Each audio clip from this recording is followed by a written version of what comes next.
Les matins de France Culture, Guillaume Erner. Il y a quelques jours, nous avions fait une émission dans les matins consacrée à la manière dont les Juifs de France vivaient cette période particulière. Et aujourd'hui, eh bien, ce sont les musulmans de France que l'on va tenter d'étudier, de comprendre dans ce quotidien particulier avec l'attaque du Hamas qui se revendique de l'islam, l'assassinat aussi du professeur Dominique Bernard par un terroriste islamiste et puis la réplique également à Bruxelles. Bonjour Galeb Bencher.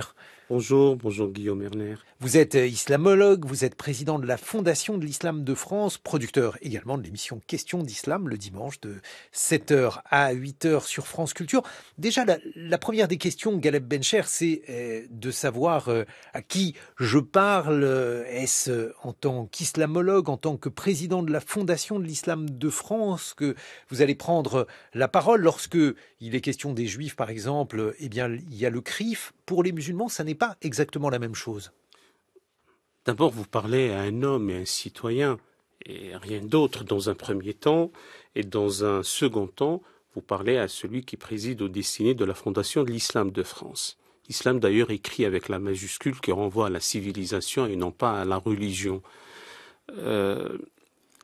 Dans un temps normal et dans un État laïque, démocratique, je ne reconnais qu'une seule communauté nationale d'un destin commun au sein de laquelle il peut y avoir des composantes. Et je ne voudrais pas ajouter à la fragmentation une autre fragmentation pour qu'on puisse s'adresser aux uns et aux autres. Donc vous vous adressez encore une fois à un citoyen. Maintenant, à supposer que je puisse parler au nom des musulmans de France, ce qui n'est absolument ni ma vocation ni ma mission, je vous donne mon sentiment. Les musulmans de France sont horrifiés, sont atterrés. Nous vivions dans un monde en césure, en rupture, qui connaît partout des blessures jusqu'au 7 octobre dernier. Nous connaissions même un conflit sur notre propre continent. Et voilà que l'horreur véritable a surgi le 7 octobre. Et la lucidité, le discernement, la froideur d'esprit nous recommandent qu'au-delà de l'émotion, c'est de raisonner, surtout nous qui ne nous sommes pas sur la brèche. D'abord, aucune cause, si noble soit-elle, n'implique le massacre des innocents. Les choses doivent être dites d'une manière on ne peut plus claire, quels que soient les griefs portés contre un adversaire, un ennemi mortel, ceci ne doit pas faire en sorte que les fêlures morales deviennent béantes en agissant d'une manière qui trahisse les idéaux pour lesquels on se bat. Ceci doit être dit véritablement. On ne peut pas s'en prendre aux populations civiles. On ne doit pas agir de telle sorte que les innocents aient à pâtir de telle ou telle situation. Nous le disons davantage depuis la Seconde Guerre mondiale et ses horreurs. Et pour quiconque a un idéal moral, éthique, spirituel ou métaphysique, ne doit pas déroger de cela. Deuxièmement, la lucidité recommande ce que j'appelle séparer les paramètres, distinguer les registres. Le terrorisme abject que nous connaissons et qui a frappé Arras et Bruxelles récemment doit être aussi traité de telle sorte que la réponse lui doit être véritable, juste pour pouvoir l'éradiquer. Le cas israélo-palestinien doit être ramené à sa matrice, qui est celle, et disons-le avec force, celle des affres de l'occupation, des avanies de l'oppression. Et si nous ne voulons pas que ce conflit perdure sans fin, il faut agir sur ces causes-là qui ont véritablement trop duré. Évoquons le terrorisme et la manière dont il peut être traité. Alors, il y a un mot qui revient dans les journaux en ce moment, c'est celui de djihad d'atmosphère. Il fait sens pour vous, Galeb Bencher? Je connais son auteur, Gilles Kepel. Je ne suis pas sûr de la pertinence du mot. Nous n'avons pas le temps pour entrer de ce que certains appelleraient un pinaillage sur le mot même djihad On a un petit peu de temps quand même. Si nous en avons, le djihad dans le sens a été perdu à jamais. Ce n'est plus la lutte contre soi, sur ses mauvais penchants, etc. C'est devenu une violence aveugle, abjecte, sacralisée, détournée de son sens. Il y a effectivement un terrorisme abject, encore une fois, d'essence religieuse islamiste, sur lesquels les oulémas, les théologiens travaillent.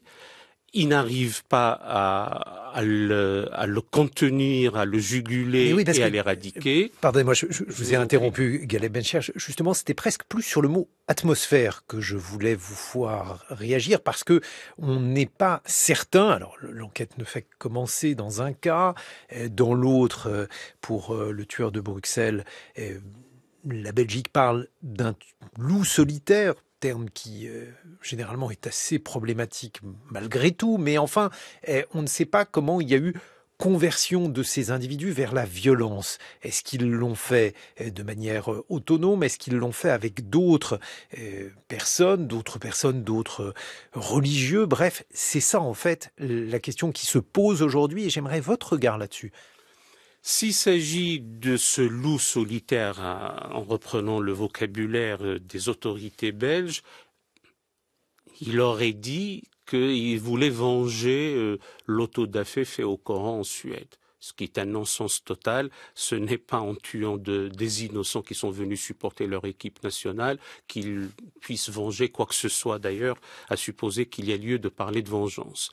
Deuxièmement, en ce qui nous concerne ici, en France, d'abord, nos enseignants n'ont pas à mourir d'enseigner. Et donc, on a un illuminé exalté, un criminel, pas d'autre mot, qui finalement dit faire allégeance à l'organisation terroriste pseudo-État islamique.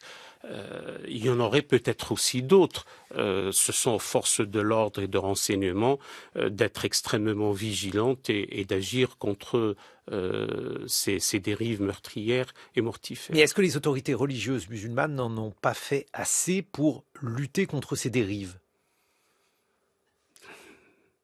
À mon sens, elles n'ont pas fait en leur temps suffisamment assez, oui, pour lutter contre ces dérives. Maintenant, elles dénoncent... Qu'est-ce qu'elles auraient pu faire? Enseigner, prodiguer les connaissances, éduquer, sensibiliser, que un idéal religieux, ceux qui croient en un Dieu d'amour, de bonté et de miséricorde, celui-ci n'ordonne jamais d'oxyre les êtres humains parce que on voudrait soit venger son honneur, l'honneur divin, ou son livre, d'une part, et d'autre part, sacraliser la violence n'a aucun sens. Comment expliquez-vous, dans ces conditions, les combats qui sont menés alors, par le Hamas et par ces deux terroristes au nom de l'islam? C'est une tradition religieuse qui a connu un apogée civilisationnel. Maintenant, elle subit une véritable crise, et cette crise est morale, théologique, d'interprétation, de connaissance, d'accès à la modernité politique et intellectuelle, et ce travail-là doit être mené par les théologiens, les philosophes, les penseurs musulmans. Il commence à être fait, n'a pas encore porté totalement ses fruits, et ce travail à la fois intellectuel qui nécessite de l'audace, de la hardiesse, de l'engagement, doit être mené. Ghaleb Bencher, en Belgique, il y a cette organisation, le CCIF, autrement dit le collectif contre l'islamophobie en Europe, qui jadis donc était en France, qui a été banni de France qui a été accusé d'avoir participé à la campagne de haine contre Samuel Paty. Ce CCIF, donc, il a été reformé en Belgique et il est aujourd'hui l'une des organisations qui est pointée du doigt pour ce djihad d'atmosphère, mais on peut l'appeler autrement si vous le souhaitez aujourd'hui. Est-ce qu'il y a un lien entre ces organisations qui prétendent lutter contre ce qu'elles appellent l'islamophobie et en réalité mettre des cibles sur un certain nombre d'institutions, l'école, parfois tel ou tel responsable? Je pense qu'elles se trompent de temporalité ou de discernement. Elles doivent condamner avec force, réprouver le répréhensible, condamner le condamnable quand il s'abat au nom de la tradition religieuse islamique, ce qui la rend beaucoup plus crédible à dénoncer les attaques dont sont victimes les musulmans. Alors on ne veut pas utiliser le terme islamophobie, néanmoins il y a des attaques aussi qui prennent pour cible ces musulmans. Moi je fais ce que vous voulez, si vous souhaitez l'utiliser, vous l'utilisez. Non, j'ai même été derrière le néologisme mis-islami, de misos grec, qui veut dire haine et détestation, alors que l'islamophobie est plutôt la peur de l'islam. Je constate simplement que le mot est reconnu par l'ONU, que de l'autre côté de l'Atlantique, il est utilisé dans les pays anglo-saxons, il n'est pas utilisé chez nous, sous prétexte que l'islamophobie rend les aveugles encore aveugles, et c'est un prétexte pour ne pas critiquer la religion islamique. Or, toute religion, toute pensée, toute théologie qui fuit le débat, qui esquive le choc des idées, qui ne vit pas en acceptant la critique académique est toujours bénéfique, la critique populaire est toujours salutaire, s'atrophie, se vulnérabilise, il ne lui reste plus que la terreur pour subsister quelques instants. Donc la question n'est pas au niveau de la sémantique. Galeb Bencher, islamologue, président de la Fondation de l'Islam de France, vous produisez l'émission Questions d'Islam sur France Culture, c'est le dimanche de 7h à 8h. On se retrouve dans une vingtaine de minutes. On évoquera la manière dont les musulmans de France, dans leur diversité, vivent le conflit israélo-palestinien. Vous serez rejoint par un sociologue, Tariq Yildiz. 6h30, 9h, les matins de France Culture. Guillaume Erner. Et c'est également dans ce contexte du conflit israélo-palestinien que l'on tente de comprendre comment les musulmans de France réagissent. On l'avait fait il y a quelques jours au sujet donc des Juifs de France. Nous sommes en compagnie de notre camarade Galeb Bencher, islamologue, président de la Fondation de l'Islam de France et producteur de l'émission Questions d'Islam le dimanche de 7h à 8h sur France Culture. Et nous accueillons Tariq Yildiz. Bonjour. Bonjour. Vous êtes sociologue. On vous doit notamment Qui sont-ils? Enquête sur les jeunes musulmans de France aux éditions du Toucan et de la fatigue d'être soi au Prêt à croire. Lutter contre la délinquance pour combattre le radicalisme islamiste aux éditions du Puy de Roule. Première question, Tariq Yildiz. Qui sont aujourd'hui les musulmans de France? Lorsqu'on dit musulmans, de qui parle-t-on? J'ai envie de citer Bourdieu. Bourdieu qui disait « La jeunesse n'est qu'un mot ». J'ai envie de dire à peu près la même chose pour les musulmans, tellement évidemment c'est pas du tout une communauté homogène, qu'il y a une diversité énorme, que les trajectoires sont très différentes. Bon, par contre, c'est vrai qu'on a quelques traits communs. On a une population environ de 5 millions de personnes en France, même si on débat un petit peu sur les chiffres, avec, même s'il y a une ascendance, disons, dans les trajectoires socio-démographiques, encore plutôt en dessous du niveau socio-économique de l'ensemble de la société. Bien sûr, il y a d'autres trajectoires, mais globalement, il y a quand même une diversité très très forte dans les approches, dans les opinions, et c'est pour ça que moi j'évite souvent de dire les musulmans pensent que, parce que évidemment, comme tous les autres, il y a une grande diversité quand même dans les approches. Mais alors, est-ce qu'il y a, par exemple, des courants, des manières donc de catégoriser ces musulmans? Enfin, ça oui, et il y a plusieurs travaux, dont les miens, mais qui ont essayé de typologiser un certain nombre de choses par rapport à des faits sociaux, par rapport à des événements. Par exemple, en disant, comment est-ce que vous considérez les attaques terroristes du Bataclan ? Et il y a un certain nombre d'études qui ont essayé de catégoriser les choses, de dire, voilà, on a une partie conséquente des musulmans qui ont condamné vraiment sans réserve. Il y en a d'autres qui sont dans une autre démarche, parfois un peu identitaire, qui en fait, sont allés si ce n'est jusqu'à excuser ce qui s'est passé, en tout cas d'avoir un soutien plus ou moins formel, qui représente une minorité certes. On a une sorte de ventre mou qui va parler du sentiment d'être délaissé par rapport à d'autres. Voilà, avec aussi une catégorie que j'avais appelée à l'époque les musulmans dits discrets, c'est-à-dire qui considèrent vraiment que le religieux est quelque chose de très personnel, qui existe aussi mais qui ne sont pas les plus audibles. Et le conflit israélo-palestinien, celui qui a débuté le 7 octobre, Raleb Benchek, comment est-il vécu d'après ce que vous observez, vous? Enfin, d'après ce que j'observe, et notamment sur les réseaux sociaux, il y a cette idée de dire qu'il ne faut surtout pas importer le conflit. Hélas, le conflit est déjà importé, pas dans sa forme d'affrontement, mais ce sont les points de vue que nous voyons justement à la fois sur Internet et les prises de position. Ce qui se dégage, me semble-t-il, ce sont plutôt trois tendances. La première, il n'y a aucune raison de faire porter, si j'ose dire, aux Juifs de France, nos compatriotes, la responsabilité de ce qui se passe là-bas depuis des années.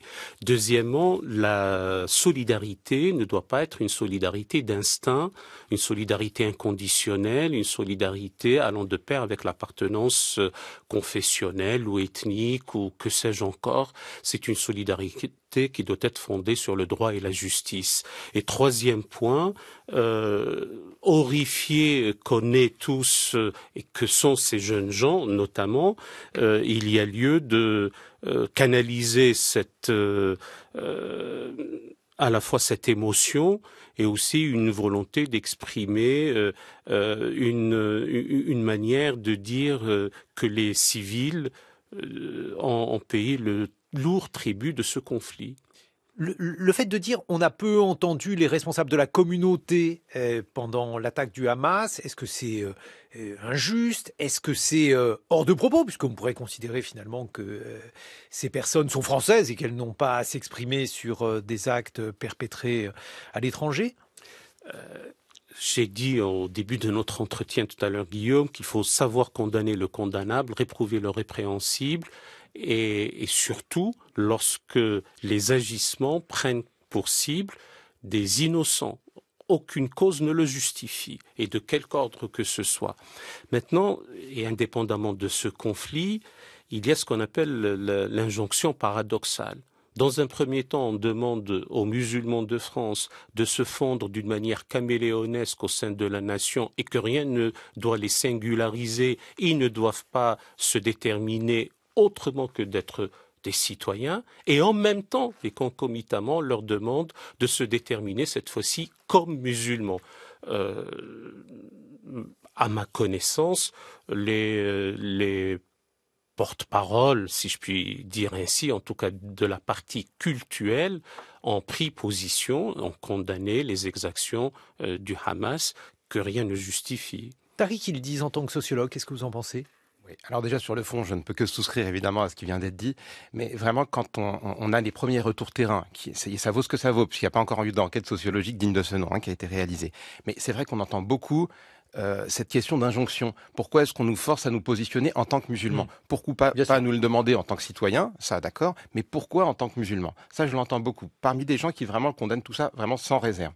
En revanche, il y a une autre catégorie de la population musulmane qui évoque beaucoup le sentiment un peu justement de deux poids, deux mesures, le sentiment de pourquoi est-ce qu'une vie palestinienne ne vaut pas une vie israélienne, etc. Il y a une sorte de vigueur dans la dénonciation médiatique de dire eh bien, on ne traite pas les gens de la même manière. Et alors, justement, ce sentiment, parce que le deux poids, deux mesures, on l'a souvent entendu, est-ce qu'il est corroboré? La réponse est probablement dans la question, mais par l'interdiction des manifestations favorables aux Palestiniens, sachant bien sûr qu'il n'est pas utile d'être musulman pour vouloir y participer, que tous les musulmans n'ont pas nécessairement envie d'y participer. Votre regard, Tariq Yildiz? Alors, pour être tout à fait honnête et pour avoir regardé en observateur un certain nombre de choses et de manifestations, c'est vrai qu'on a pu entendre des propos qui étaient déplacés, parfois antisémites, c'est vrai, dans certaines manifestations. De là à dire que c'est complètement généralisé et qu'il faut donc interdire les choses par prévention, là, à mon avis, il y a un pas qu'il est difficile de franchir. Je pense qu'il faut individualiser la chose. C'est-à-dire que s'il y a des gens qui effectivement s'adonnent à ce genre de pratique ou ont des propos condamnables, bien sûr qu'il faut les condamner.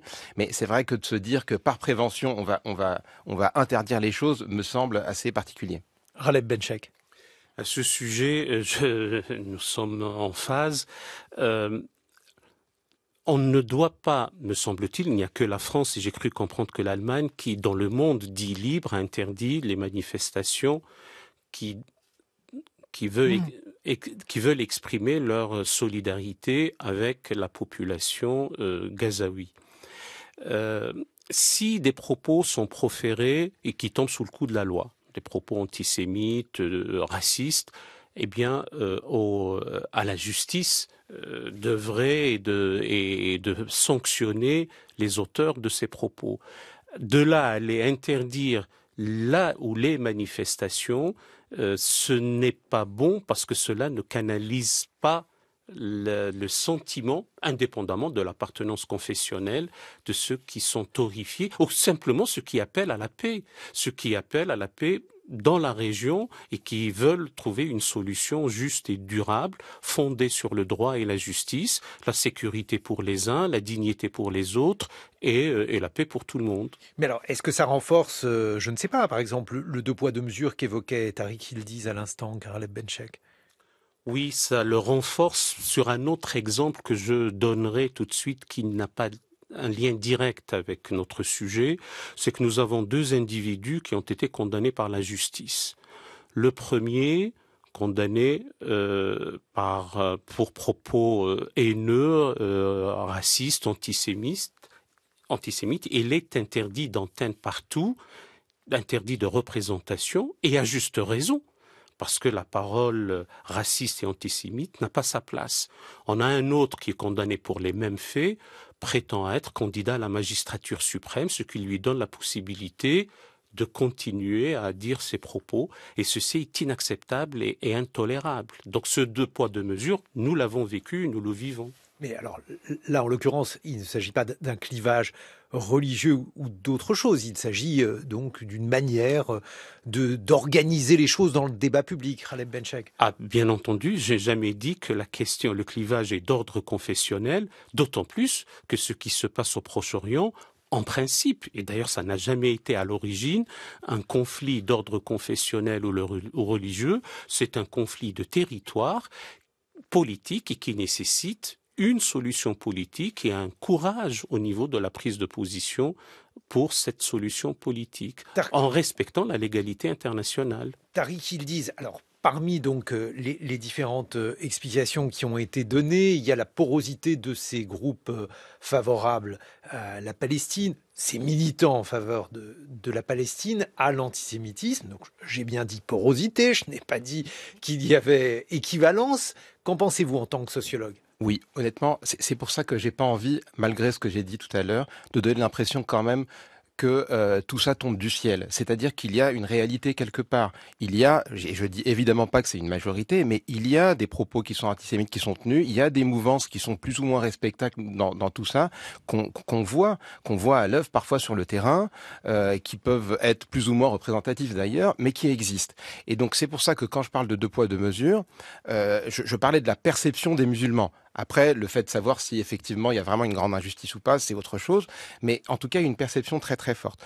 Donc il y a en effet parfois une porosité. Il y a des propos qui peuvent être extrêmement choquants. Il y a aussi un calendrier particulier parce que quand le lendemain de massacre, vous voulez faire une marche pour Gaza tout de suite, c'est vrai que ça donne un signal particulier. Mais ça, on est dans un autre domaine. Voilà, c'est complexe parce que ça existe. Mais on ne peut pas en faire les représentants des musulmans de France. C'est pas possible, parce que là, on aura perdu en avance. Alors, même chose sur la polarisation autour de ce conflit, parce qu'il y a beaucoup de lieux où les musulmans dans le monde sont persécutés. Et parfois, ces lieux rassemblent beaucoup plus de musulmans. Je pense bien sûr à la situation en Chine avec les Ouïghours, mais aussi avec les Rohingyas en Birmanie. Deux exemples, mais il y en a d'autres, où les musulmans souffrent et pourtant ces thèmes sont moins importants dans le débat public. Oui. Alors là, pareil, c'est ce qu'on va vous citer. Et d'ailleurs, dans les premiers retours qu'on a, par exemple, d'élèves à qui on a demandé d'écrire leurs sentiments après un certain nombre de drames, notamment du professeur assassiné de Dominique Bernard, certains disent ah oui, mais il y a tellement de musulmans qui sont tués dans le monde, et ben on n'en parle pas. Alors pourquoi là est-ce qu'on en parlerait, etc. Il y a ce sentiment-là. Mais je pense qu'il faut quand même distinguer les choses, c'est-à-dire que est-ce que c'est vraiment parce qu'ils sont musulmans qu'on en parle moins, ou est-ce que c'est parce que on est moins sensible pour X raisons, parce que c'est loin. Le monde médiatique aujourd'hui est quand même ainsi fait où on parle plus ou moins d'un certain nombre de sujets. Voilà, le dire, présupposer que c'est parce qu'ils sont musulmans, c'est déjà assez militant. Mon camarade Jean Lémarie. La polarisation est politique aussi dans le débat politique français. Les électeurs musulmans, face à cette cacophonie politique, parfois il faut bien le dire, se distinguent-ils des autres électeurs aujourd'hui dans les journées tendues que nous vivons ? Alors là, je serais bien incapable d'y répondre, mais en revanche, on a des études précédentes qui montrent qu'en effet, une partie conséquente des musulmans de France s'était positionnée dans l'échiquier politique plutôt à gauche et dans cette voilà avec les dernières présidentielles. Aujourd'hui, c'est difficile vraiment à déterminer et à donner quelque chose de définitif. Honnêtement, je pourrais pas vous répondre. Mais est-ce qu'il y a eu des études sur le vote musulman? Il y en a eu sur le vote juif. Alors, il faut arrêter de tout symétriser, mais oui, il y en a eu. Oui, il y en a eu. Et pour la dernière élection présidentielle, on est sur des proportions très importantes avec le vote Mélenchon. Voilà, on est à plus de 2/3 de vote Mélenchon au premier tour. Voilà, ce qui est conséquent, mais quand même, on observe. Parce que c'était encore plus marqué à l'époque de Nicolas Sarkozy avec Ségolène Royal, où on avait un vote très massif à quasiment 90% pour Ségolène Royal. Il y a notamment Claude Dargent que je cite et qui a mené cette étude-là. Qui est un sociologue. Et qui est également un sociologue. Voilà. Et donc, on a aujourd'hui une diversité qui s'accroît, mais qui reste encore, évidemment, encore un petit peu faible. Raleb Benchek, sur ces deux points. D'abord, sur le fait que aujourd'hui, le conflit israélo-palestinien est devenu un symbole beaucoup plus que d'autres lieux où les musulmans sont persécutés. On pourrait citer aussi l'Inde, puisque j'ai cité la Birmanie, la Chine. Pourquoi ? Parce qu'il a une sorte de charge émotionnelle, raison de plus pour aborder ce sujet avec froideur d'esprit. C'est la Chine, les Ouïghours, les Rohingyas, les musulmans persécutés par les tenants d'un hindouisme dur, paraissent loin par rapport à ce qui a polarisé l'attention et les émotions depuis maintenant 5 décennies, par exemple. Deuxième raison, c'est ce qui apparaît comme étant un traitement médiatique, pas d'une manière générale, mais sur les tribunaux médiatiques, comme disent certains, qui occultent ou minorent la souffrance du peuple palestinien. Sauf qu'une souffrance est une souffrance et une vie humaine est une vie humaine. La vie d'un seul homme, d'un seul être est consubstantielle à la vie de l'humanité tout entière. Ce sont des choses qu'il faudrait savoir expliquer. Ça sera le rôle des imams, des familles, des éducateurs, etc. Mais alors, justement, sur cette question-là, alors, en théorie, nous sommes tous d'accord sur le fait qu'une vie vaut une vie, mais il y a eu un certain nombre de commentaires aujourd'hui sur le conflit israélo-palestinien qui disaient qu'il y avait un narratif israélien qui mettait en scène des êtres, alors que du côté palestinien, on avait affaire à des chiffres, par exemple. Est-ce que vous êtes d'accord avec cette assertion? Est-ce que ça, par exemple, c'est une autre illustration du deux poids, deux mesures, Raleb Benchek? C'est pour ça que j'ai utilisé le terme de certains canaux médiatiques qui donnent l'impression qu'il ne s'agit pas d'une même humanité. Et donc, ça exacerbe ces tensions et ça rend l'émotion encore incontrôlable chez certains fragiles d'esprit. Mais alors, parce que maintenant, c'est réversible aussi. C'est-à-dire, une vie vaut une vie, un agresseur en vaut un autre, mais plus on agresse de gens, plus on est un agresseur. Et dans ce cas-là, Xi Jinping est de loin le premier dirigeant responsable de la souffrance musulmane sur la Terre. Normalement, oui, mais une démocratie qui se défend ne se venge pas. Parce que même les lois talioniques disent que pour une dent, ce n'est pas la mâchoire, pour un œil, ce ne sont pas les deux yeux, et pour un individu, ce n'est pas la tribu.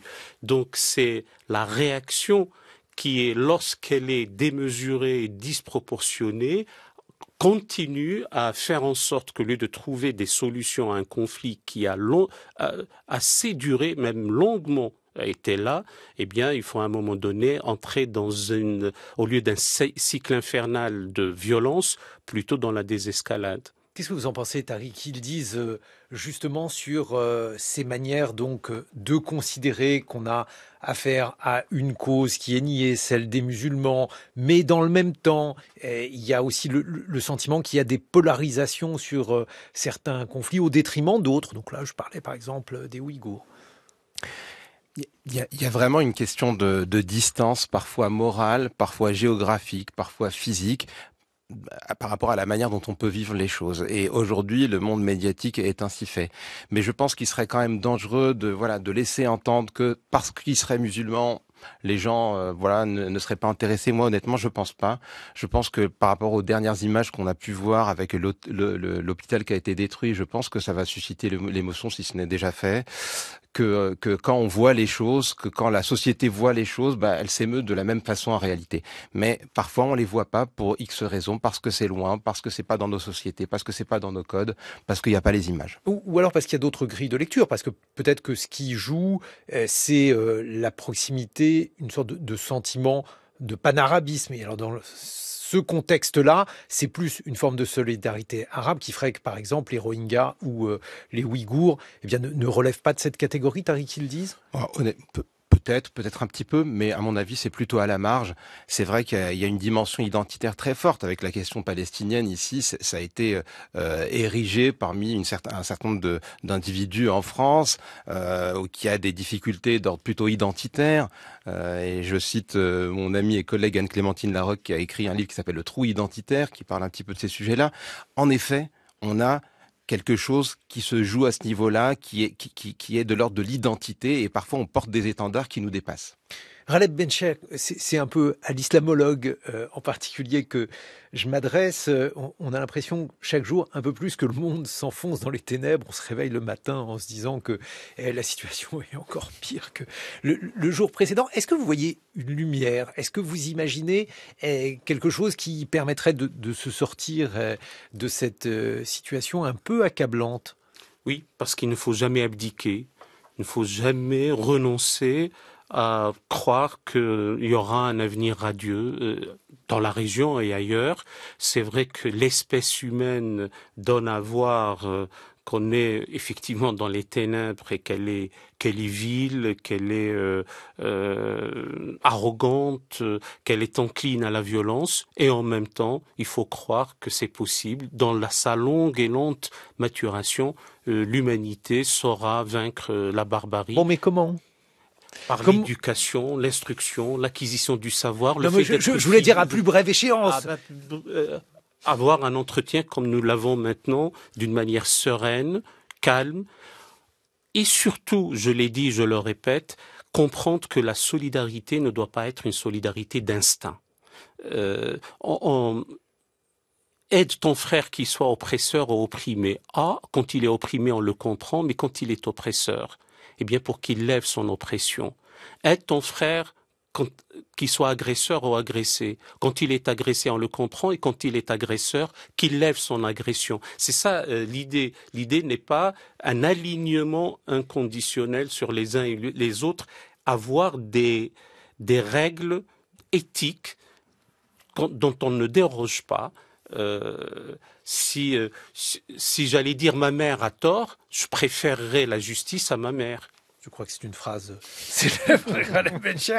Mais le fait que l'establishment musulman, on parle d'un establishment juif pour le CRIF, par exemple, pour le grand rabbin de France, bon, l'islam de France est organisé différemment. S'il y avait une représentation, une incarnation, est-ce que ça serait plus simple pour essayer d'attabler les gens, faire en sorte qu'il y ait un dialogue et peut-être plus de sérénité? Assurément, oui. Je répète parce que je l'ai dit ailleurs, pas ici, que les musulmans comme citoyens n'ont pas à être représentés par des chefs communautaires. Ils ne sont représentés qu'au Parlement par leurs élus, comme tous les autres citoyens. Les juifs le sont. J'entends. Maintenant qu'il y ait une instance représentative de la pratique cultuelle et qu'il y ait des gens qui parlent au nom de la tradition religieuse, etc., oui, il faut que ça soit organisé. Pour cela, il faut des hommes et des femmes propres, intègres, compétents, sérieux, ayant à cœur le devenir de la nation et de trouver les réponses aux questions que vous posez. Tariq Yildiz, vous qui avez longuement étudié la communauté musulmane, ou les musulmans d'ailleurs, parce qu'il n'y a pas de communauté érigée en tant que telle, est-ce qu'on peut être un peu optimiste? Mais oui, il n'y a pas de raison de ne pas l'être, mais c'est vrai que ça suppose, comme pour tout le monde, de bien fixer les règles, de bien les faire respecter, de dire ce qui est acceptable et ce qui ne l'est pas. Tariq Yildiz, vos 2 livres, De la fatigue d'être soi au Prêt à croire aux éditions du Puy du Roule et Qui sont-ils, enquête sur les jeunes musulmans de France aux éditions du Toucan, Raleb Bencheg. Évidemment, question d'islam le dimanche de 7h à 8h sur France Culture.